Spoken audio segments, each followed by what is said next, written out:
So I want to thank everyone for coming out. This is our second event for Startup Grind Grand Rapids. I'm going to give a little bit of a background on Startup Grind and what we're doing here. We have a mission to educate, inspire, and connect. And that's one of the things that makes us a different than your typical networking group or meeting. People don't attend Startup Grind events to collect a stack of business cards filled with real estate agents, hairstylists, and insurance folks. We're here to rub elbows with the entrepreneur community in West Michigan, and hopefully, learn, be inspired, be challenged to, up level and do better with what we're doing in the ecosystem here. So, a couple of things that we do to make sure that happens is we have 3 values. We want to make sure that at these events, we give before we take. We help others before we help ourselves in this community. And also, we want to make sure that we are making friends, not contacts. And that's alluding to that point that I just made. So hopefully that was the vibe that we had here already, and we'll get it going again after we're finished with this talk, because we're going to have a little bit more connecting afterwards. But it'd be really great to come to these events and not have to feel like you're that awkward person, like, oh my gosh, like I'm afraid to talk to anybody, or who's going to be interested in my idea. Because we're all in the same boat here. It doesn't matter how scaled up we are in our firm. We all are facing many of the same challenges. And this is just a really good opportunity just to talk more and have another opportunity for a community. So I want to thank you all for being a part of this. Our next event will be March 10. We're doing this the second Tuesdays.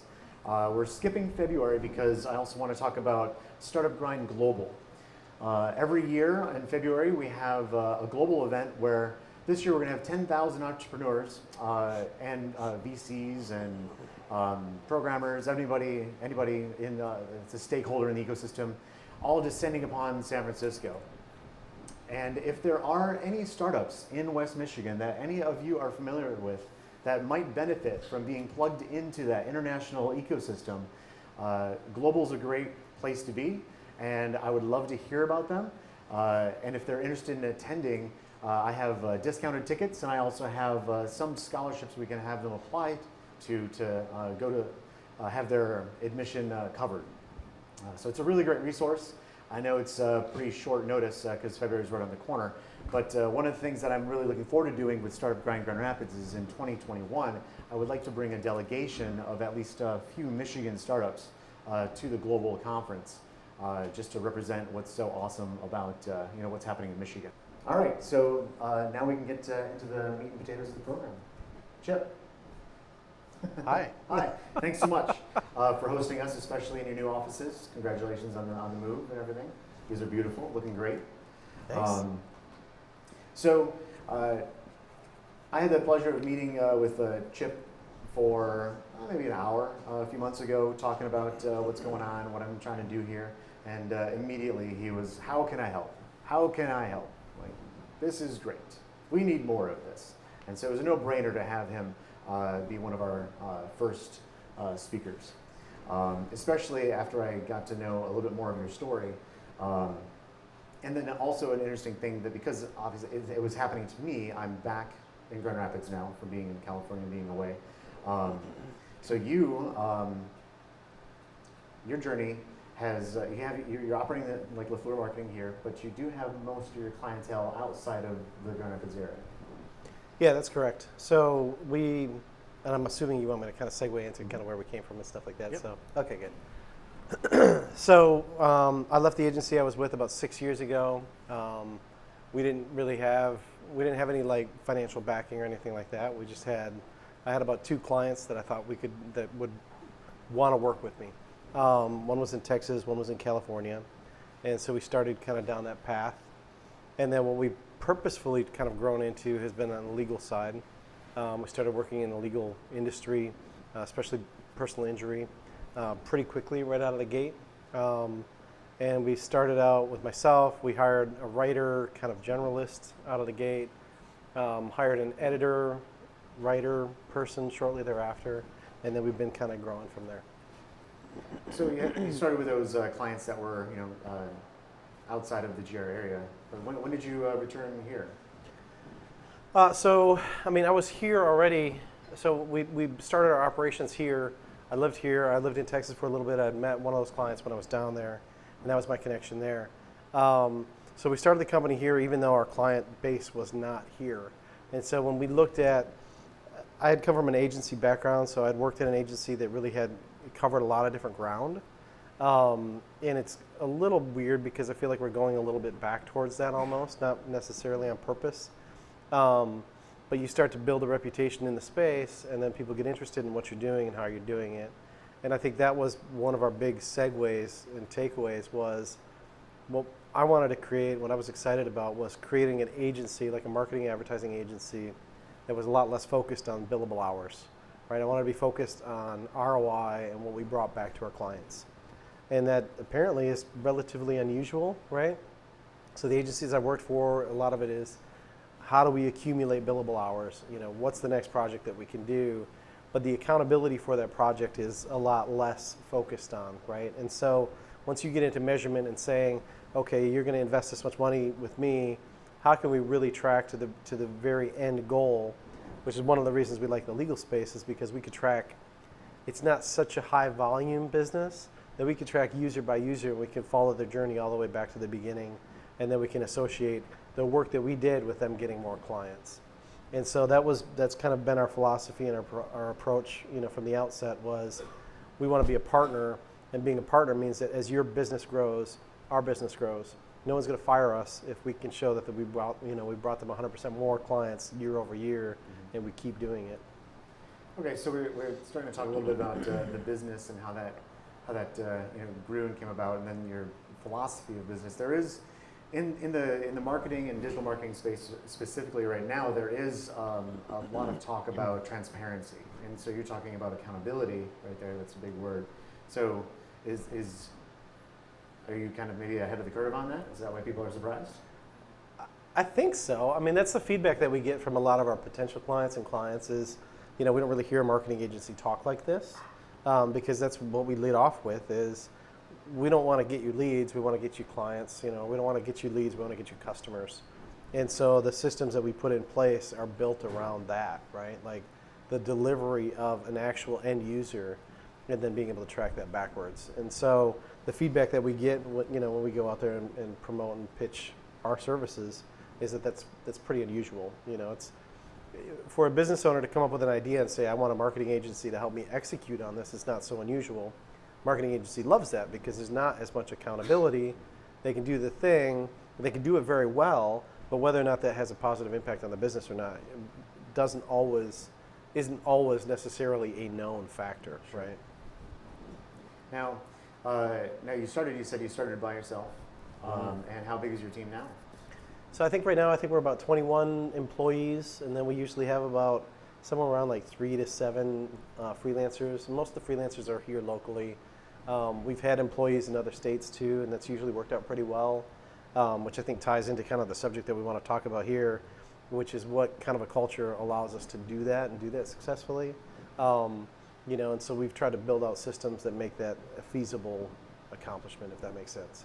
Well, it seems like in some of the initiatives that you had written and sent me, those things that are necessary for managing remote workers, you now are able to offer your internal teams too, right? Initiatives like obviously like flexible place of work. Mm-hmm. Yeah. So can I talk about kind of the philosophy behind all this? Is that go for it. Sweet. So what what we set out to do, and kind of coming from the background I came from, working the different places that I had worked for, I had never worked for a very large team. They've always been relatively small teams, usually private ownership and stuff like that, which is fine. But I had kind of a relatively brief stint in commercial real estate, which was a really fun and exciting thing until the market just crashed, right, and obliterated everything. But that experience was like, oh, this is kind of what it's like. This is what it feels like to just be an adult, right? Like to go and do your job and say, I'm going to go and work hard because I like to work hard, and I want to see how far I can push this thing. Had a good experience there. And then, of course, I had to go back and get a more normal job, right? And I felt like I was moving backwards to like almost this like childlike state of like I need to account for my minutes of where I'm at. I need to be at a place at a certain time. I can't leave that place until a certain time. I need to try to do these things, and the measurement may or may not align with the company's success, but this is what I have to do. And then I went to a different agency, and incredibly talented people at that agency, and they do amazing work, you know, but you have to log like minute by minute. And if you were under hours, then it was kind of an issue. Even if the other week you were over hours, you know, by an equal or greater amount. And it just felt like, this is just kind of weird, right? Like I'm a grown person. I can, if I need to go to the doctor, I'm going to go to the doctor. If I need to go to a meeting or something like that, that's not work related. The banks close at 5 or 6. You know, it's like these are things that you just have to do. And so when I left there and started LaFleur, I thought there's got to be a different way to do it, right? I mean, like the people that I worked with are hard workers. I knew that they tracked their time. I knew that they did good work. I knew they brought value to the company, and they would bring that value without those other things. So initially, we tried to get away from time tracking entirely, which also does not work because we're an agency and we have to bill based on hours at some point in time. We have to base our product, you know, our service on something, and time is a very tangible thing. So we do track our time, but where we deviated was, you know, trying to come up with accountability that came from different places, right? And I'm a pretty laid back person and pretty relaxed, I think, generally across the board. But our approach is not just laid back. It's not just like, hey, you know, let's see what happens, kind of laissez-faire.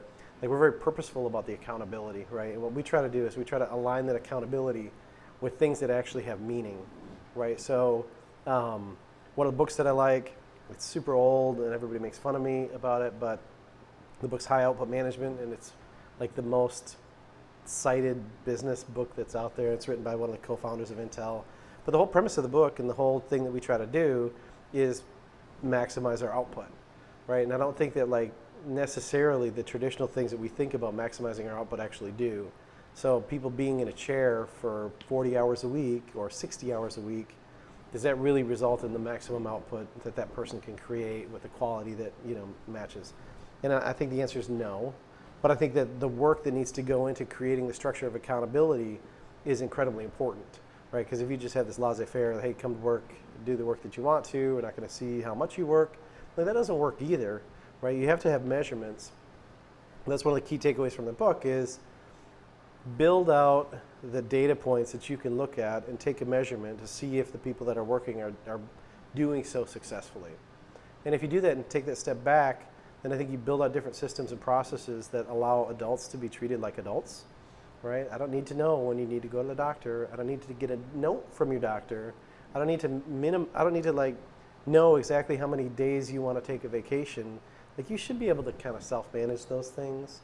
You know, and we're about, I guess, 6 years since I left the agency, since I started, and we don't have people taking advantage. We don't have, you know, we have unlimited vacation days. But our average is still like 14 days. You know, people take about 14 days off. And that's our minimum also. Like we want people to take at least 14 days off. But when you trust people and you give them room to do their work, they do their work. And people work differently. And so if we try to define the way that they need to work, that also doesn't work. So we use some software to accomplish that and some other things we can talk about a little bit later. But, you know, we have this framework that I think allows for that type of environment. And it's worked really well. So there is some criticism about that unlimited vacation, because a lot of times at many firms it means no vacation, because they're pushing on all of those deliverables, or they're not making sure that's that accurate. people are taking it. Yep, that's accurate. And that's a challenge that we face also, right? Because if you start out with the premise that when you get done with your work, you can go on vacation, which I think is the premise that a lot of places start with, you're never done with your work. If you were done with your work, then you wouldn't have a need to have the job, right? And that's not ideal. So what we say is a minimum 2 weeks vacation, right? And then you can take more. And there certainly are some people, and I think that part of that comes down to where people are at in life, right? Because we have people who will take several weeks off throughout the year. We have other people who take a lot less. We try to leave that be up to the person. We try to flag it if somebody's not taking at least 2 weeks off. So you, in the points that you sent over, and you just brought something up there, paying attention to the person, to the humans in your building, and what's going on in their lives, right? Yeah. Yeah, I think that's a huge thing. So, when we sit down and we talk about salary and we talk about other benefits and things like that, the more we can understand what the needs are of the person, the better off we're going to be. And so, when we have somebody who has 3 or 4 kids, their needs and their flexibility around that is very different than somebody who's, maybe single, doesn't have any kids, lives on their own, something like that. So when we could try to get an understanding of what their specific needs are, then we can help tailor that more. And so we may have somebody who has kids who doesn't want to take as much vacation. They're still going to take time to run the kids to school, take a day off because their childcare fell through or things like that. And we have the flexibility to be able to do that. And I think that as somebody who's running a business, if I don't try to understand what those actual needs are, then I can't try to work to help them find that solution. And sometimes the solution is different. We have people who it's a really big deal, and we haven't done this yet, but we want to roll out like a gym membership, for example. We have some people here who would really like to do that, but they're not going to commit to spending the money. But if we understand that and we can help serve them that, then they're going to be happier with what they're doing here. And that may even supersede like the salary requirements and things like that. Now, to some that might sound like it's a lot of extra work paying attention to everybody's life like that. Is there any challenge in scaling that approach? I don't think so. Fallon's our VP. She has weekly one-on-ones with most of the people who report up to her, and so she finds out about what people need. We're still a pretty small organization, so it's a good question. I don't really know the answer, right? If we get to 50 people or 100 people, then I don't know exactly how that works. But I think that we want to identify managers and leaders who are going to have that type of conversation. And there's a fine point of balance there, right? Like, we don't want to be invasive. We don't want to ask questions that either we can't or shouldn't ask about people's lives. But I think you just learn it, and I think if we try to focus on having the right people in those positions that are a lot more empathetic, which I think is what a lot of this comes down to, is if you have managers and leadership who are empathetic with the people that they work with, then they're going to pick out and understand what those needs are, even if they're not necessarily stated outright. And so keeping an ear open for those things help you create kind of the culture that you really want to have, which is people who are incentivized to do the work that, to create the output that you want from them. Now, these initiatives that you've brought to your team, are they all drawn from your own experience and inspiration, or do some of them come from the team itself, or? It's a pretty good mix, I would say. We use a couple of software tools that help us with that a lot. So one of those tools is called Office Vibe, and it's a per user cost, right? So as you scale up, I think it's free though, up to like 20 employees or something like that. So you can have like a free, there's things that you miss out on when you do the free version, but one of the things that it does is it will survey on a weekly, bi-weekly, once a month basis. So everybody gets a survey out, it shows up in their Slack or their inbox, and we actively encourage people to fill that out. And it's going to ask them about 10 questions or so. It's really quick. They go in and answer the questions. One of those questions is then going to have a follow-up and ask for like some feedback, like some direct feedback. So you may have a question that says like, are you happy with the benefits the company provides? And they say yes, or they say no. Then it's going to follow up with what are the benefits that you appreciate, or it's going to say what do you feel like you're missing out on. And so that's where like the gym membership thing came in, was one of our employees, and I don't know who it was because it is truly anonymous. I can't see it, there's no logs on the back end, but they said, hey, I would like to do this thing. I know we try to promote a healthy lifestyle and things like that, but this is what would really help me and benefit me. So then we get to see that answer, even though we don't know who it is, and we start to think, okay, well, how do we make this fit? How do we make this work? So we do get that feedback, and I think it's nice that we can get that feedback both directly through one-on-ones and conversations that we have, And then also through something that is anonymous, right? Because someone may have something they really want. They don't really want to sit down and talk to somebody. So having a mechanism for that where they know that they have that. Now if somebody says, hey, this is my job and I would like to do it this way, I'm going to figure out who you are, Sure. right? But generally speaking, people understand what the confines of that anonymity are, and they work around that. So we do get really good feedback. So I'd say it's probably a pretty good mix. I mean, I know the things that I like and that I want to do, and if I were an employee of myself, the things that I would want. But I don't have that perspective of everybody else either. So we try to have a pretty close listening ear, and say, okay, how can we do this in a way that helps? I was on the list of initiatives that you sent over. I was impressed to see one item in particular that is not often seen in mid-sized organizations, and that was the D&I, the diversity inclusion training that you have for your team.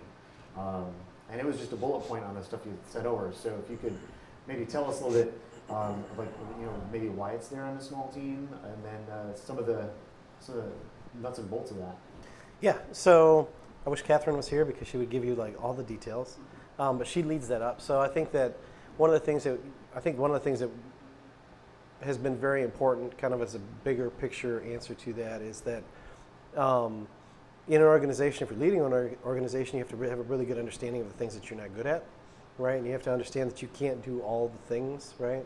I'm not very organized. There's a lot of other things that I'm not particularly good at, and so we've tried to build up people on our team that have done that. So we've got Catherine on our team. She heads up our diversity and inclusion program, and she's super organized. She makes sure that the things get done, which is why she's the director of our project management, which makes a lot of sense. But so we put her in charge of that, and I think that came from kind of a combination of me wanting to do that and her coming to us and saying, I think this would be beneficial. I'd have to ask her, and I hope I'm correct about that. I think I am, though. But the premise is very appealing to me regardless, because I think it's independent of what we do, but we are a marketing company, and we have to speak to a very diverse audience. I think in any organization, recognizing that, hey, we are a part of humankind, and there's a wide variety of us. We come from all different backgrounds. We have all different ideals. If we can't understand that and be purposeful about how we integrate that into an organization and create like a truly welcoming organization, then we're doing a huge disservice to ourselves and our business, right? So I think with all of these things, we all like to think that we're pretty, we like to think that we do things for good reason, right? And with good motive. And that's true, but there is also a business case to be made behind almost all of them, which feels a little bit less altruistic. But at the same time, like a diversity and inclusion program for an organization like us makes us more welcoming, brings us more talented people, brings more diversity of thought to the table, and ultimately makes our initiatives and our campaigns more successful. So I want the diversity and inclusion because I believe in that. I think it's important. But I also think that it's been a hugely beneficial thing that we've done for our business. And so Catherine's taken the charge of that. We started out by, she came up with, I think, about 6 initiatives for us to try to tackle. We've tackled some of those. We did like a kind of a family cookbook where we put together recipes kind of from our heritage, from background. That's come together. She's enrolled in a course that I think she's about halfway through with a college in Canada that provided a pretty comprehensive program. So she will get that certification and get through that. She's been able to take takeaways from that. We've had a goal of having like an unconscious bias training in place. It's crazy expensive. We've tried to partner with other agencies to bring that in. But now she's reaching a point where she could probably run that for us. And so, she's done a great job with that course. She's done a great job implementing some different ideas behind that. And the next thing that we want to do is do that unconscious bias training, which she's going to head up and kind of bring us up to speed on. So we spoke about the size of your team and where you were. You did bring up the number like 50 or so, like that might be in the future, right? So when you hire, I'm curious, since you do have such a focus on these initiatives and culture within the organization, how do you hire? So there again, like I feel like I do less and less as time goes on. The family kind of takes the lead on that. I mean, we identify the needs that we have organization-wide. Um, and then we usually go through ZipRecruiter. We've done Indeed also. We've had some good success there. So we put out the job description, which we write up internally. We do pre-interviews through that. We try to be as inclusive purposefully as possible. And it's kind of it's a tough line to ride, right? So like, we don't want to say, hey, we are interviewing you because you do not fit like what the demographic is of our existing organization, but we try to make sure that we include people who do not necessarily fit the existing demographic. And then we ultimately choose the person that we think is going to be the best fit to do the job and be the most successful. But we always make sure that the pool includes people who also seem like they could compete in that space. And I think that's helped us with that.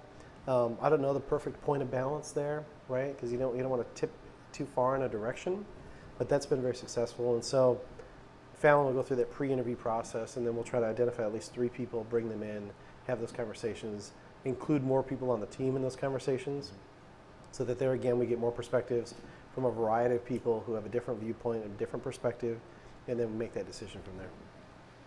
So when these people come in, is there any kind of culture shock depending on where they're coming from?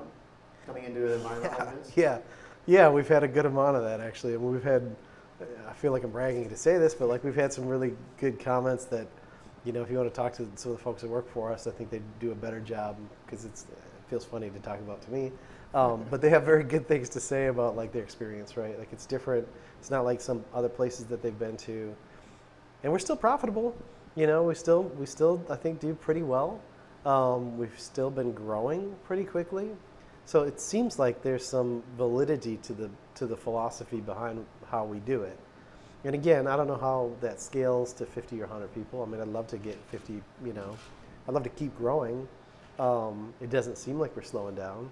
So if we can keep that profitability but also treat people in a positive way that they like, then we keep them around longer and we stay profitable. Like, it just doesn't seem like a downside. You know, I'm still waiting for that other shoe to drop and say like, well, this really doesn't work, man. What were you thinking?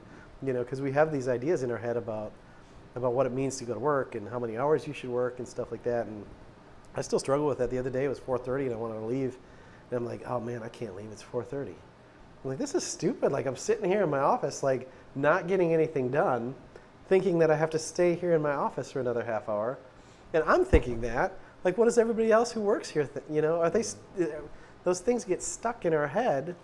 And I don't want to have that type of organization because what a waste of energy. Yeah, I'd be waiting until you left. Yeah. That's how that goes, right? But that's a challenge that we face too, right? And like, we have people who come in here at 7, 8 in the morning, and then they leave at 3 or 4 in the afternoon. We have people who come in here at 8 or 9 or 10, and then they leave at 2, but then they jump on at home. So we do face that. That's one of our challenges, I think, is minimizing the amount of like, why did you leave early kind of stuff. I think that we have accountability in place so that leadership in the organization can see what output is coming, but then reflecting that into the broader group so that everybody understands like, yeah, he left at 3, he's been here since 7, you know, like, and why do you, it doesn't matter, you know, it doesn't really affect you, but people do legitimately, and they should want that fairness, right? So getting around and building the transparency around everybody's own schedule and how they operate has been something that's helped us with that.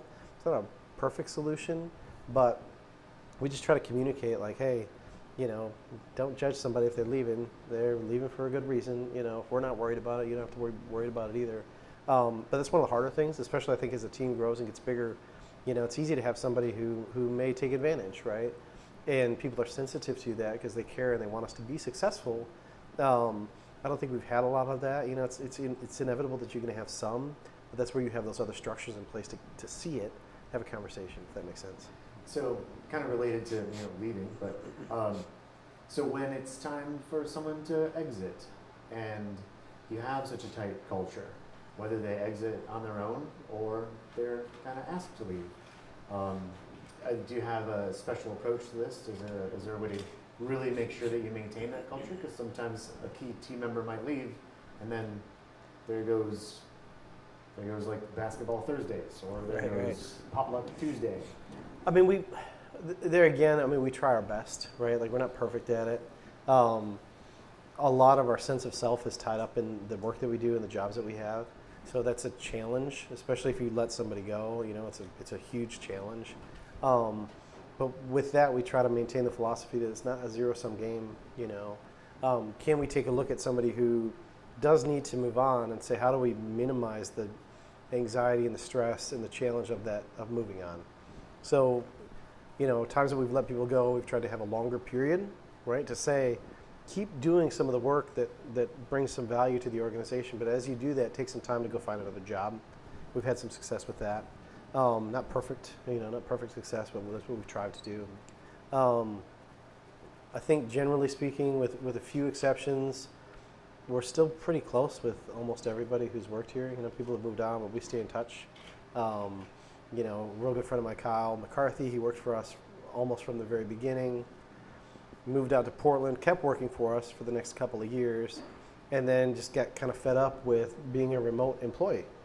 You know, because he's out there, his significant other is going to an office job and getting to know people, building a social network.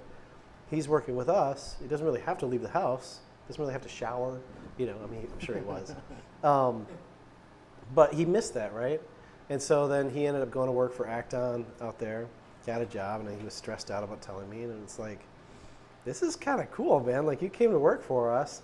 You started out as a freelance copywriter, and you kind of worked your way up. And I think, what is he? He's a content director now, I think. Content director over at Acton, which is a huge marketing automation software company. It has awesome work out there.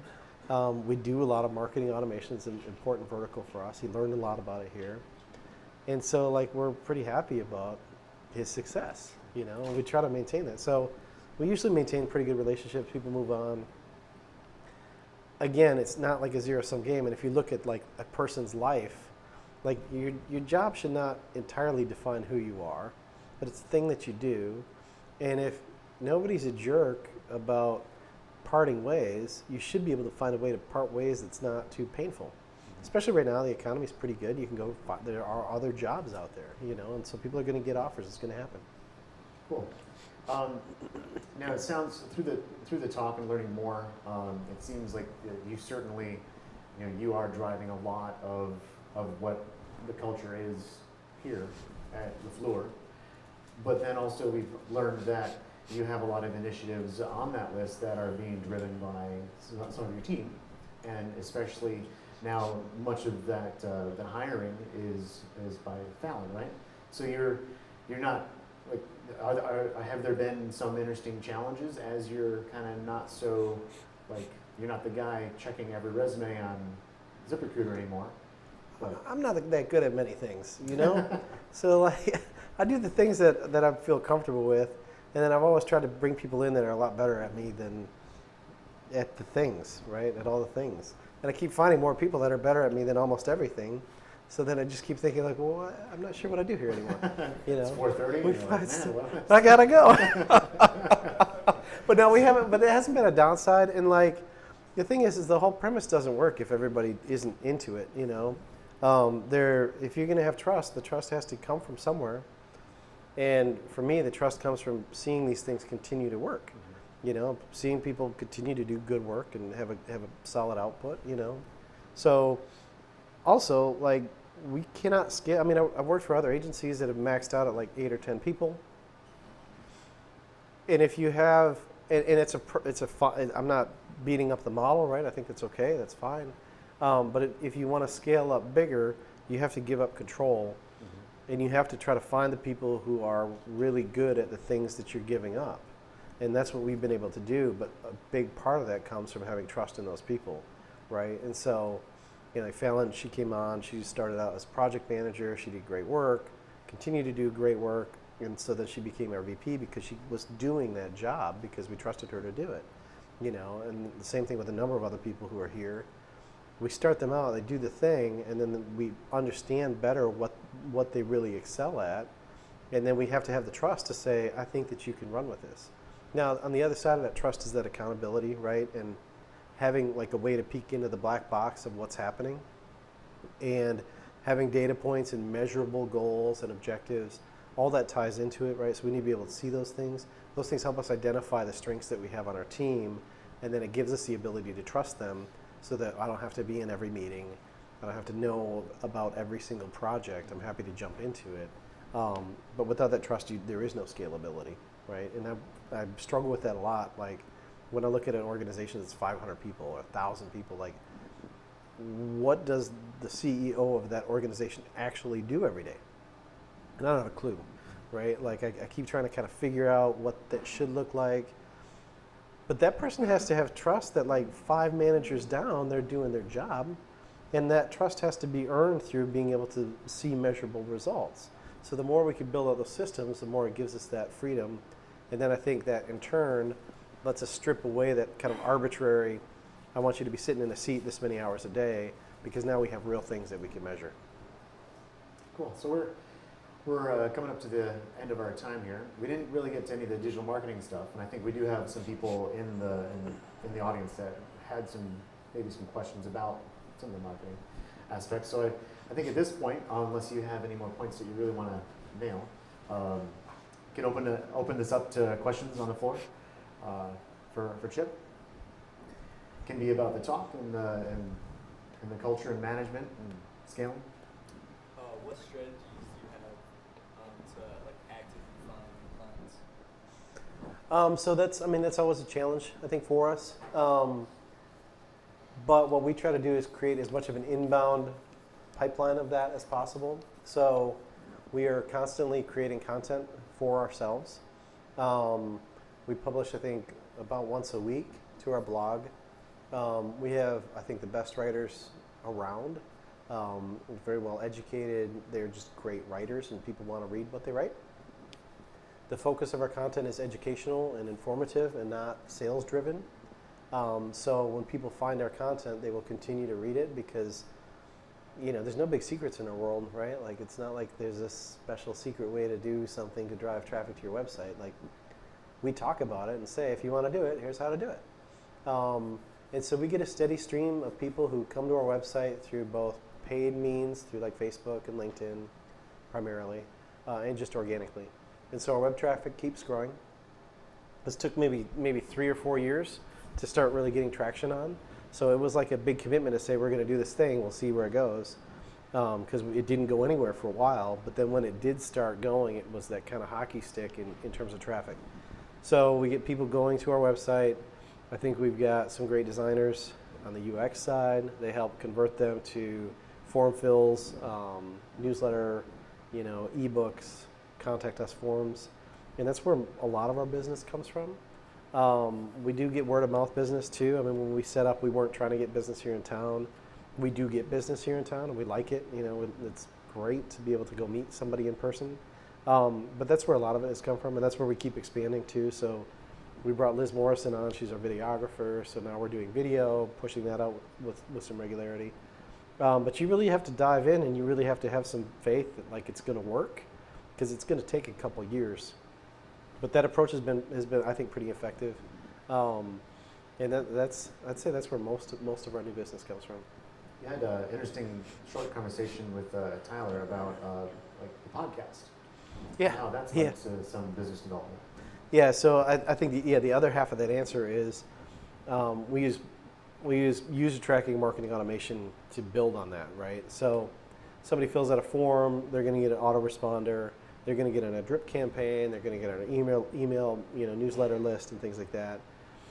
Because of that tracking, Steven, who's our content director here, not because of that, he came to me with this idea that he wanted to do a podcast in the legal space, and I thought it was a terrible idea. And I was like, yeah, that's fine. You should do it. And he started doing it, and I was watching the analytics to see who listens to this thing, and the numbers were not good. 20 people would listen to an episode, 100 people. They weren't that bad. I mean, they would grow. But just based on like the analytics numbers, it was like, this is not doing what we want it to do. But then again, because we use the user tracking, we can take a look and see like person by person who's going to these pages. And so we looked at our clients that we had signed, and almost all of them had gone through and listened to the podcast. And so even though it's a relatively small spot on our site, it's not like super flashy, it's not something that jumps out at you, the people that ultimately hired us would listen to it. And so then I thought, well, I don't care if it's like 2 people that listen to an episode. If they're going to become clients, we'll keep doing it.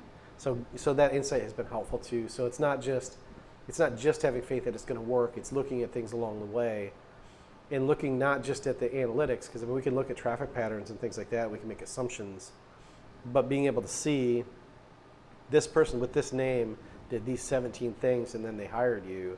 Well, how do we replicate that? That's been very helpful. We use the software behind that is SharpSpring is what we like. It's not dissimilar to HubSpot. There's other ones out there. Acton is another one that's doing it. We've been working with SharpSpring for like 5 years, so we're like a platinum partner with them. It's been a good relationship. They've been a pretty good company, but that's what lets us see at that level to make those kind of decisions. Can you speak to LaFleur's commitment to the community and what that means for employees? Yes, Becky, thanks. I can do that. So I think that's a really good. So when did we decide to do that? So maybe 3 years ago, I think we made a commitment to say every month we're going to take a half day, and instead of working, we're going to go out in the community and we're going to volunteer some time, right?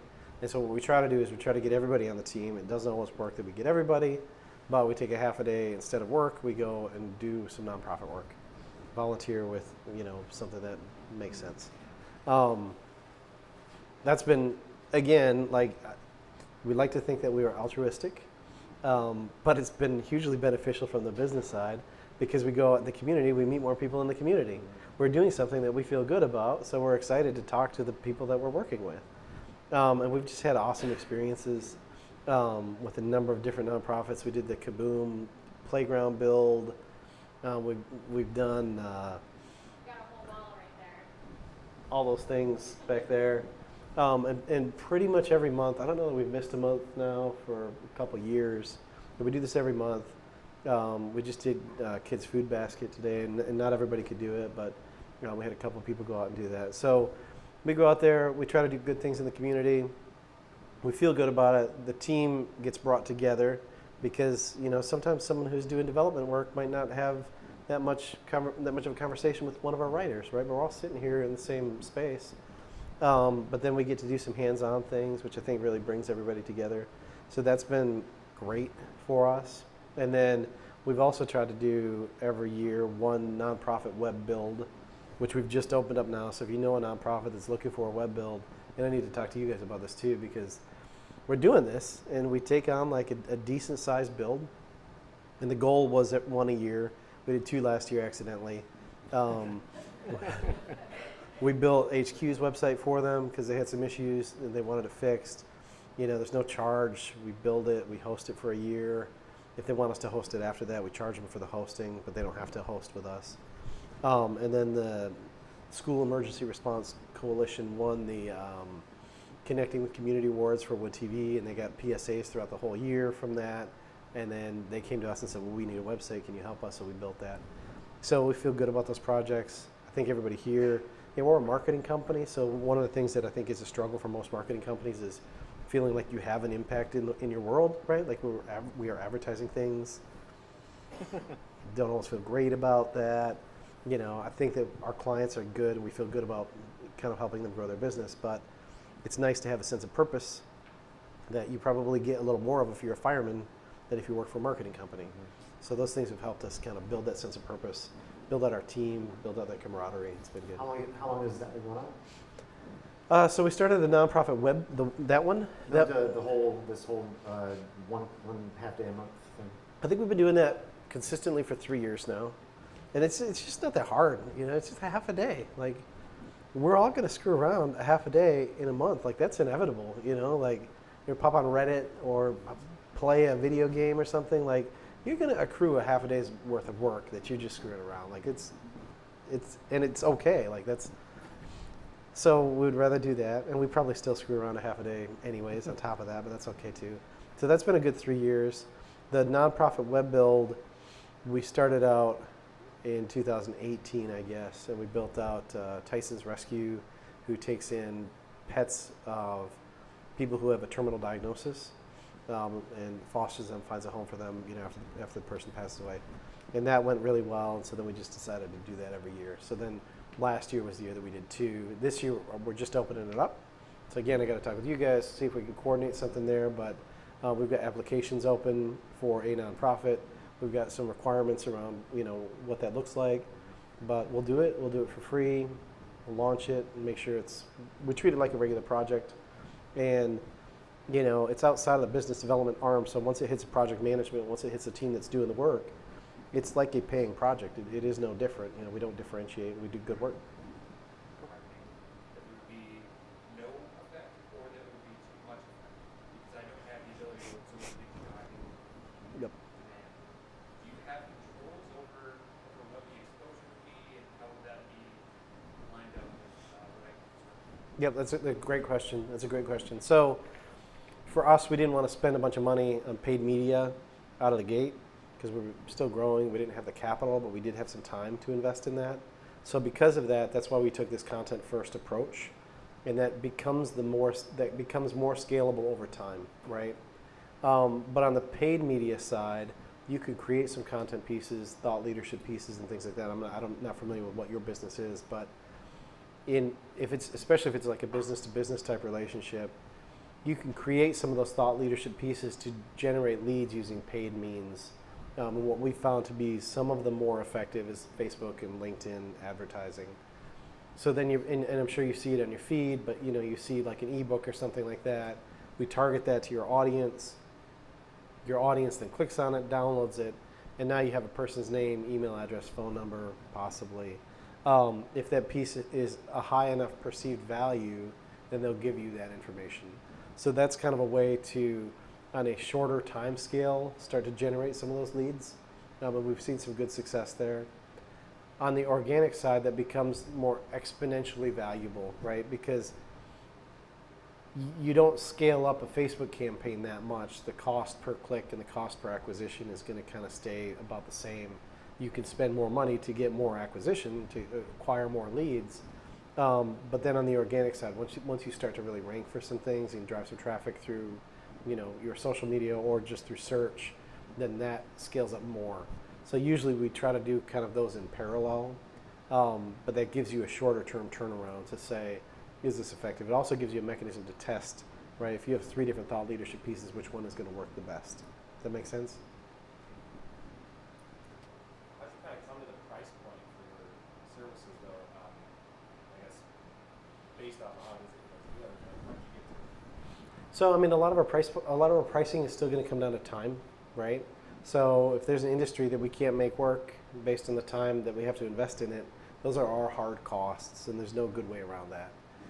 When we get to know an industry more and more, and that's, I think, one of the cases to be made for working with an agency that's going to be a little bit more interested in building out verticals.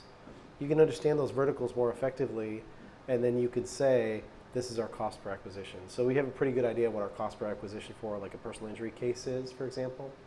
And we know what those averages are, and we lean towards the low side of those averages. Those work really well with our model, even though our model is still based on the amount of time that those things take, right? So other industries, we have to learn that and kind of dive into that, and we love to do that. We're happy to do it, but you can't go into it knowing there's going to be a positive ROI for a certainty. Now the flip side of that is, as you have the conversation with your potential client and you start to learn what those low-hanging fruits are. We had a great meeting today with a client out in Ada, and they identified these areas that like they have business that they're not capitalizing on, with a client base that probably would capitalize on that if they had a good communications plan. So with something like that, we're still going to base it on the amount of time it's going to take for us to do it. We have a pretty structured price book, so it's not like we say, oh, we think they've got deep pockets, we're going to charge them more. This is what goes into that. We track that time, so we've got good data on that. So we're basing our pricing on that, but we look for those opportunities where we can come in and have some wins on the front end, ideally, to say, hey, you hired us, we created the solution, you got this more work. And then we're willing to have that really hard conversation with them to say, like, here's the results that we've gotten. Is it paid off? You know, as opposed to, hey, look what you're ranking for, and look how much traffic we're getting for you, or finding something, you know, like, because it's really easy to do that, right? Like, hey, look, your bounce rate went down. Like, well, okay, you know. We try not to manipulate that data, right? I mean, we do call out when we have successes, but still kind of come back to that. Did we move the needle? Is it worth having us around? Because we'd rather not work for somebody if it's not working. Let's not keep doing it. You know, we'll go find another client that's a better fit. One more question? No? Sure. Yeah. Okay. So you've been around for 6 years. How did you effectively scale in year one? Oh man, that's a good question. Working a lot probably is a big part of it. But even in year one, I mean, trusting the people that we brought on board, you know, to do the things that they had to do. That was the hardest year, right? Because I mean, like, there's just a lot of unknowns. And I guess I don't know that there's a better answer than we worked a lot. You know, I worked a lot. The people that worked for me worked a lot. I think we worked pretty effectively too. I mean, one of the things that helped was we were going into industries that we were already felt a pretty high level of comfort in, so we knew we could execute on the stuff. And then working on building a bigger freelance network, right? Of people who we can pull in and say, yeah, I only need 10 hours in a month from you. Can you help me do it? And that's, I think, continues to be something that we look at and we continue to need to rely on, because as an agency, we pursue retainer-based engagements because they're a lot more consistent, right? We could say, hey, you know, we know what our payroll is, we know what our costs are, so here's what is coming in. We can do projections there. But there's still flexibility, because we'll have a client who will say, I have this project, it's this 1 month. So building and maintaining like that really good freelance network has been hugely important. For us, it's design, development, and content writing. We build those relationships. The other thing that's helped us with is when we do have a hiring need, especially on the content side, we've had a lot of success with this. We ask our freelancers, you know, and we say, who's our current favorite 3 freelancers? Would you guys be interested in coming to work for us? And then you have a direct path of, like, I know their work, I know their work ethic, I know a little bit about them. It's a lot easier than looking at a resume and trying to figure it out. So that was also really helpful. Cool. I think we're going to get cleaned up, and then I'm going to invite everyone to go over to Garage. They're probably open tonight, right? Yeah. Yes. Yep. So after party and mingling over at Garage Bar, which is just a few steps away. But right now, if we can give Chip a round of applause for his time. Thank you for welcoming us into your home. Thanks for coming. Really Thanks, great. everybody. Appreciate it. Yeah. Cool. And thanks everyone for attending. And I'll see hopefully many of you over at Garage, all right?